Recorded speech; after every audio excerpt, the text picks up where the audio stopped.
Haleluya. Salam sejahtera di dalam kasih Tuhan kita Yesus Kristus, keluarga besar Jemaat GPD Sadai Magelang, dan Bapak Ibu Saudara yang menyaksikan renungan saat ini. Puji Tuhan, saya juga di awal renungan ini mengucapkan kepada kita semua selamat menyambut dan merayakan Natal. Immanuel, Tuhan Yesus memberkati kita. Puji Tuhan, hari ini kita akan belajar satu bagian dari kebenaran firman Tuhan. Pembacaan kita hari ini sudah sampai di kitab Ibrani, khususnya surat Ibrani pasal 7 sampai Ibrani pasal yang ke-10. Saya melihat di dalamnya tidak terlalu banyak ayat di dalamnya. Bapak Ibu bisa mengambil waktu dapat membaca ayat-ayat di sini. Ada pesan-pesan yang luar biasa untuk kita semua dapat renungkan. Saya khusus mengambil satu ayat di dalam Ibrani pasal 9 ayat yang ke-27. Ibrani pasal 9 ini tentu satu ayat peringatan bagi kita yang mungkin tidak asing lagi bagi kita. Sekalipun sebenarnya konteks ayat ini sering dibawakan ketika dalam suasana duka. Tetapi saya ingin mengangkat ini sebagai peringatan bagi kita, firman Tuhan untuk kita, menjadi perenungan bagi kita. Ibrani pasal yang ke-9 ayat yang ke-27 berkata demikian. Dan sama seperti manusia ditetapkan untuk mati hanya satu kali saja, dan sesudah itu dihakimi. Saya melihat di versi lain dikatakan manusia itu sudah ditakdirkan. Ya, ditakdirkan itu artinya siap atau tidak siap, suka atau tidak suka, kematian itu pasti akan kita alami. Memang ada orang-orang khusus yang Tuhan izinkan untuk masih hidup kira-kira sampai kedatangan Tuhan, tetapi mereka punya karunia khusus untuk hal itu. Pada umumnya kita akan mengalami hal ini. Manusia ditetapkan satu kali akan mati. Apakah ketika manusia mengalami peristiwa kematian kemudian semuanya berakhir? Ayat ini dilanjutkan dengan kalimat dan sesudah itu dihakimi. Dalam ejaan lain dikatakan sesudah itu diadili. Kita ingat ruang pengadilan, ruang penghakiman seperti apa. Di sana akan kelihatan mana yang benar dan mana yang salah, mana yang dibebaskan dan mana yang harus menjalani hukuman. Ternyata gambaran itu juga akan dialami oleh setiap orang, siapapun kita. Karena sekali lagi, kita manusia ini memang sudah ditetapkan satu kali waktu akan mengalami kematian. Dalam bagian lain Alkitab berkata, umur manusia itu 70 tahun. 80 kalau dia masih kuat, tetapi ada begitu banyak penderitaan yang harus dialami. Dan ujungnya itu adalah kematian. Setelah kematian, ayat ini menegaskan dihakimi, diadili. Nah, kita bersyukur kepada Tuhan. Melalui kebenaran firman Tuhan mengingatkan kita tentang hal ini. Saya akan menyampaikan kepada kita beberapa perenungan dalam ayat ini. Apa kata Alkitab tentang kematian? Sebab ada begitu banyak orang yang menyelidiki di balik kematian itu, peristiwa apa yang terjadi. Ada orang-orang yang berpendapat setelah mati maka selesai.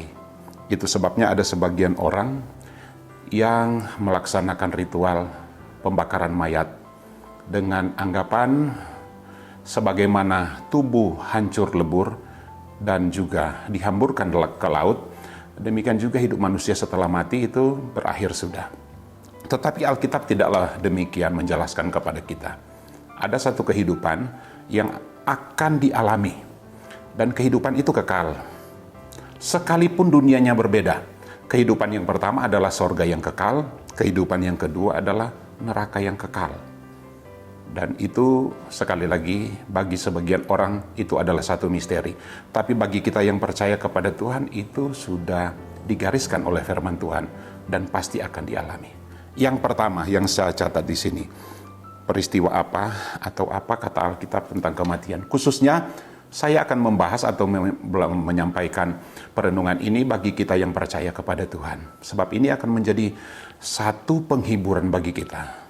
Sehingga ketika kematian itu menjemput kita, kita tahu arah dan tujuan kita. Dan kita tahu peristiwa apa yang akan kita alami di balik kematian itu. Yang pertama, dalam Alkitab, sekali lagi, dalam Alkitab tidak ada pernyataan atau statement yang negatif tentang kematian orang percaya. Bapak, Ibu, Saudara bisa melihat ada begitu banyak ayat yang menjelaskan berharga di mata Tuhan. Dalam Wahyu berkata, berbahagialah orang yang mati di dalam Tuhan. Filipi pasal 1 berkata, kematian itu adalah keuntungan. Jadi melalui peristiwa kematian, Alkitab menjelaskan kepada kita bahwa ayat-ayat Alkitab yang menjelaskan tentang kematian memberikan jaminan kepada kita bahwa Tuhan menghargai, Tuhan mengasihi. Bahkan Alkitab pun menjelaskan kepada kita, ketika kita mati di dalam Tuhan, kita menjadi orang-orang yang berharga. Kematian yang berbahagia. Kematian yang dibaliknya kita akan memperoleh keuntungan. Sebaliknya dengan mereka yang tidak percaya kepada Tuhan. Sekali lagi, kita semua pasti mati. Tidak akan mengalami hal seperti ini. Kematian mereka adalah kematian yang sia-sia. Kata Alkitab, bagi kita yang percaya, kematian berbahagia, kematian itu beruntung, kematian itu berharga. Tetapi bagi sebagian orang yang tidak percaya kepada Yesus, tentu kematian mereka adalah sebaliknya dari itu. Yohanes pasal 3 ayat yang ke-18 berkata begini, barang siapa percaya kepadanya, kepada Yesus artinya, ia tidak akan dihukum. Jadi orang yang percaya kepada Yesus tidak akan dihukum. Barang siapa tidak percaya, ia telah berada di bawah hukuman, sebab ia tidak percaya dalam nama Anak Tunggal Allah. Masih dalam kehidupan dunia ini, mereka yang tidak percaya itu sudah berjalan dalam satu garis firman Tuhan, dihukum. Apalagi ketika mereka menghadap Tuhan dalam peristiwa kematian. Kita bersyukur barang siapa yang percaya, Yohanes 3:18 ini, mereka tidak akan mengalami penghukuman. Kematian bagi kita adalah kematian sangat berharga dan berbahagia, sebab kita akan memperoleh apa yang dijanjikan Tuhan bagi kita. Yang kedua, poin yang kedua, kematian bagi kita atau bagi orang yang percaya itu merupakan caranya kita untuk mendapatkan tempat yang dijanjikan oleh Tuhan. Yohanes pasal 14 ayat 1 dan 2 saya baca, ayat yang tidak asing juga bagi kita. Janganlah gelisah hatimu, percayalah kepada Allah, percayalah juga kepadaku. Di rumah Bapakku ada banyak tempat tinggal. Jadi sebenarnya kematian itu menjadi jalan bagi kita untuk kita dapat memperoleh tempat rumah yang sudah dibangun oleh Tuhan Yesus. Disediakan Tuhan bagi kita, yaitu sorga. Seperti apa rumahnya, tentu itu menjadi rahasia bagi kita. Tetapi seperti apapun indahnya rumah kita di dunia ini, tidak seindah dan tidak sebaik rumah yang dijadikan oleh Tuhan sendiri, oleh Bapa di sorga.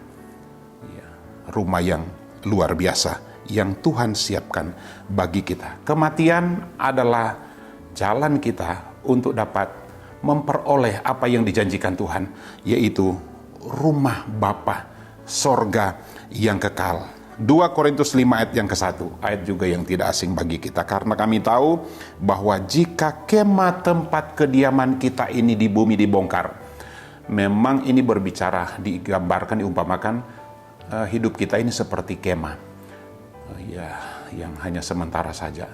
Tetapi juga dikatakan Allah sudah menyediakan satu tempat kediaman kekal. Rumah kita, tempat kediaman kita di dunia ini, ada beberapa waktu lalu kita mendengar ada bencana alam yang terjadi. Ya, terjadi bencana alam, gempa bumi dan lain sebagainya. Kita akan melihat kerusakan di sana sini terjadi. Ya, itu karena rumah kita yang ada di dunia ini yang sementara. Tetapi ada satu tempat kediaman yang kekal, yang bukan dibuat oleh tangan manusia, tapi dibuat oleh Allah sendiri. Dan tempat kediaman itu disediakan bagi kita. Tapi syaratnya adalah kita harus mati. Jadi kalau ingin rumah Bapa, menikmati rumah Bapa, ya syaratnya harus mati. Tapi sangat disayangkan ada begitu banyak orang yang takut mati. Sebab kemungkinan mereka belum mengerti, belum tahu bahwa, ataupun mereka masih ragu-ragu kepercayaan mereka kepada Tuhan.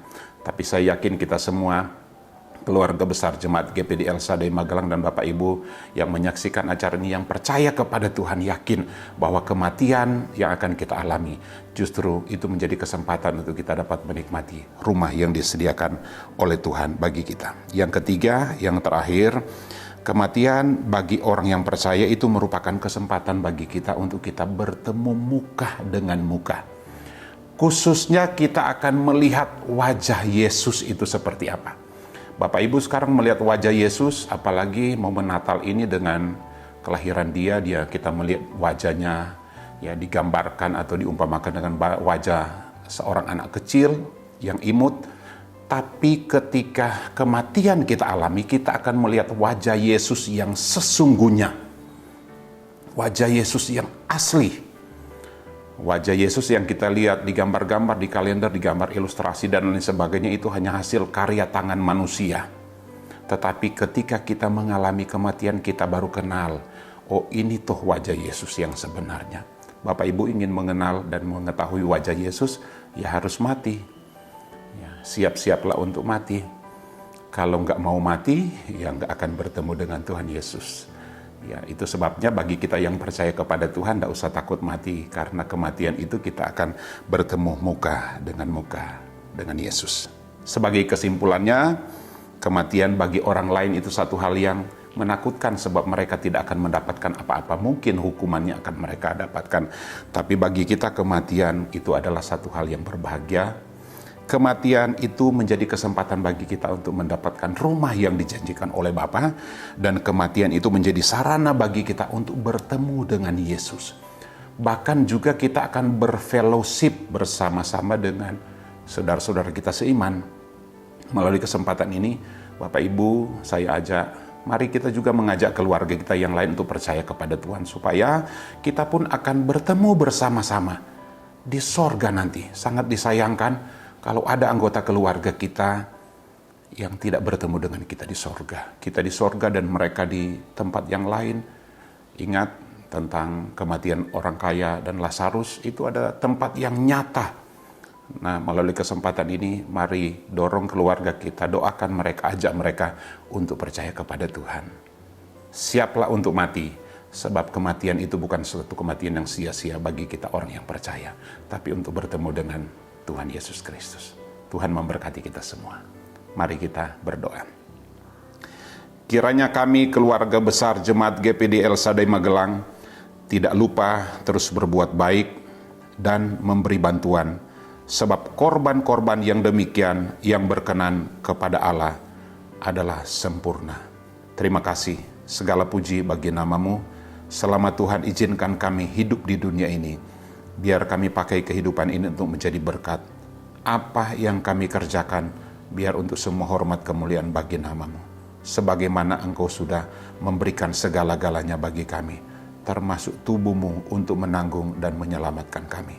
Segala puji bagi nama-Mu. Kami sudah berdoa mengucap syukur di dalam nama Tuhan Yesus Kristus, Gembala kami yang baik. Haleluya. Amin.